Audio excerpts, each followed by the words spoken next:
வணக்கம். நான் டாக்டர் நடேசன். நம்ம இன்னைக்கு தைராய்டு மாத்திரையை எப்படி சாப்பிட்டா 100% நல்லா கரெக்டாக வேலை செய்யும் அப்படிங்கிறத நம்ம இன்னைக்கு பற்றி பார்க்க போகிறோம். தைராய்டு மாத்திரை வந்து ஹைப்போ தைராய்டிசத்துக்கு வந்து ஒரு மாதிரியும் ஹைப்பர் தைராய்டிசத்துக்கு ஒரு மாதிரியும் நம்ம சாப்பிடணும். நம்ம இன்றைக்கு வந்து ஹைப்போ தைராய்டிசத்துக்கு மாத்திரையை எப்படி சாப்பிட்றதான் பார்க்கலாம். ஹைப்போ தைராய்டிசத்துக்கு ஒரே ஒரு மாலிகுல் தான் இருக்குது, லெவோதைராக்சின் அப்படிங்கிற ஒரு மாத்திரை தான் இருக்குது. இது நிறைய கம்பெனிகள் மேனுஃபேக்சர் பண்ணியிருக்காங்க. ஆனால் மாலிகுல் வந்து ஒன்று தான், லெவோதைராக்சின்.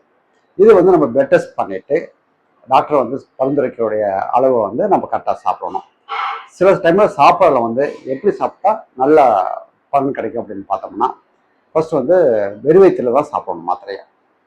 காலையில் மோஸ்ட்லி காலையில் சாப்பிட்டா தான் பரவாயில்ல, வெறும் வயிற்றுல சாப்பிடணும். மாத்திரை சாப்பிட்டுட்டு 1 ஹவருக்கு எதுவும் சாப்பிடக்கூடாது, 1 மணி நேரத்துக்கு எதுவுமே சாப்பிடக்கூடாது. டீ, காஃபி, பால் எதுவுமே இந்த மாதிரிலாம் எதுவும் சாப்பிடக்கூடாது. கம்ப்ளீட்டாக வெறும் வயிற்றுல டெய்லி ஒரே மாதிரி டைமுக்கு சாப்பிடணும். காலையில் 6 மணினா 6 மணிக்கு டெய்லி ஒரே மாதிரி டைம் தான் சாப்பிடணும். ஒரு நாளைக்கு 6 மணிக்கு, ஒரு நாளைக்கு 8 மணிக்கு, 10 மணிக்கு அப்படிலாம் சாப்பிட்டோம்னா அந்த மாத்திரை வந்து கரெக்டான அந்த வேலை வந்து நம்ம உடம்புல கரெக்டாக செய்யாது. அதனால் நம்ம டெய்லியுமே ஒரே மாதிரி சாப்பிடணும். ஒன்று. ரெண்டாவது வந்து ஒரு நாளைக்கு நான் மாத்திரையை மிஸ் பண்ணிட்டோம் அப்படின்னா அடுத்த நாள் வந்து டபுள் டோஸ். முதல் நாள் வந்து இப்போ உதாரணத்துக்கு 50 மைக்ரோகிராம் நம்ம சாப்பிட்றோம் அப்படின்னா இன்னைக்கு ஒரு நாள் ஏதோ காரணத்தால நம்ம மறந்துட்டோம்.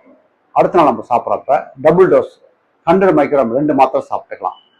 ஆனால் அதற்காக ஒரு 4 நாள் தொடர்ந்து சாப்பிடாம விட்டு 4 மாத்திரை திருப்பி போடலாம், ஒரே டைமில் போட்டுக்கலாம் அப்படின்னா அதை அப்படி செய்யக்கூடாது. ஓவர்டோஸ் ஆகிடும். ஒரு நாள் எதிர்ச்சியாக ஏதோ ஒரு நாளைக்கு மறந்துட்டா அந்த மாதிரி செய்யலாம், டெய்லி அந்த மாதிரி செய்யக்கூடாது. தைராய்டு மாத்திரையை எக்காரணத்துக்கு ஒன்றும் வாயில் போட்டு சப்பையோ கடிச்சோ சாப்பிடக்கூடாது. என்ன காரணம்னா, வாயில் இருக்கிற உமிழ்நீரானது மாத்திரையோட கலந்து நம்ம இருந்துச்சு அப்படின்னா மாத்திரையோட எஃபிகசி குறைஞ்சி போயிடும். அதனால் மாத்திரையை வந்து தண்ணியில் முழுங்கிறது தான் நல்லது, தண்ணி ஊற்றி முழுங்கிறது தான் நல்லது. வாயில் போட்டு கடிச்சோ சப்பியோ சாப்பிட்றது கூடாது. இது ஒரு முக்கியமான விஷயம். ரெண்டாவது வந்து மாத்திரையை வந்து எப்படி ஸ்டோரேஜ் பண்ணி வச்சுக்கணும் அப்படின்னு பார்க்கறது ரொம்ப முக்கியம். மாத்திரை வந்து முதல்ல வந்து இது வந்து வரக்கூடிய இப்போதான் வந்து வரக்கூடிய பாட்டில் வந்து டிரான்ஸ்லூசன்ட்டாக வரும். இப்போ கண்ணாடி பாட்டில் வந்து ஒரு ப்ரௌன் கலர் கண்ணாடி பாட்டில் வரும், இல்லைன்னா பிளாஸ்டிக் பாட்டில் வந்து சூரிய ஒளி உள்ளே புகாத மாதிரி தான் வரும். என்ன காரணம் அப்படின்னா, சூரிய ஒளி அது மேலே மாத்திரை பட்டுச்சுன்னா அதனுடைய எஃபெக்ட் குறைஞ்சி போடும். அதனால தான் இப்போ அப்படி மேனுஃபேக்சரிங்கே அப்படி தான் பண்ணுறாங்க. ஆனால் நம்ம வந்து அதே கண்டரில் வச்சுக்கணும், வேற ஒரு கண்ணாடி பாட்டில் போட்டு வச்சுக்கலாம் அப்படின்னு நினைக்கக்கூடாது. இது ரெண்டாவது, சூரிய ஒளி படக்கூடாது. இதில் ஹீட்டான இடத்துல சூடாக அடுப்பு கிட்டலாம் இந்த மாத்திரையை டப்பா கொண்டு அடுப்பு பக்கத்தாண்ட மேலே செல்ஃபில் வச்சுக்கலாம் கூடாது.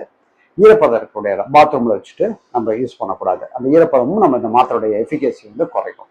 ரெண்டாவது, மாத்திரை எடுக்கிறப்ப கையில் கொட்டி ஒரு மாத்திரை எடுத்து போடலாம் அப்படின்னு போடுவாங்க. என்ன காரணம் அப்படின்னா, அப்படி செய்கிறப்ப அதோடைய எஃபெக்ட் வந்து குறைஞ்சி போயிடும்.